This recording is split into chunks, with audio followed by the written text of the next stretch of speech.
Well, if you look at today's environment, Wright Patterson Air Force Base, the Air Force Materiel Command, which is a headquarters, they are just under a $60 billion enterprise.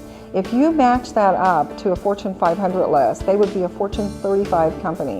When you have a Fortune 35 company in your community, you really need to stand up and pay attention about how you can do business with that community, with that organization, and certainly how, as a community, you can continue to build to support the mission of that particular entity, in this case, the Air Force, so that they can grow and be strong, and of course, obviously, you have the fall-off of that of your community being strong from a business perspective. If we look at Wright Pat and we look down into the organization and the different things they have, there's a couple of things that are very unique and very important. One of those is the Air Force Research Laboratories. The Air Force Research Laboratories do about $4 billion in some of the best research in the world right here in our community. So we have some scientists and engineers that are world-class scientists and engineers doing world-class research right here in our backyard. And certainly we have a lot of companies around the community that support that research and that technology.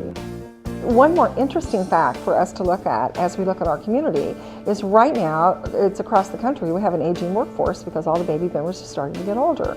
And Wright Patterson particularly has an aging workforce because there were some really serious holds on them in years past where they didn't hire a lot, so we have a little bit of a gap. And it's estimated that 60% of their workforce is eligible for retirement today. So when you look at the opportunities that we're talking about with jobs in the community, it's not just short term, like come here and get a job, but then are your kids going to have jobs and those kinds of things. This is a long-term need where we're going to have continual job growth. I see us, we're at the crest of something wonderful here. And we just need to make sure that we're able to put a spotlight on our communities so that people around the country understand if you're an engineer or you're a scientist or you're an IT person or you're just somebody who wants to move to a great community, this is a great place to be.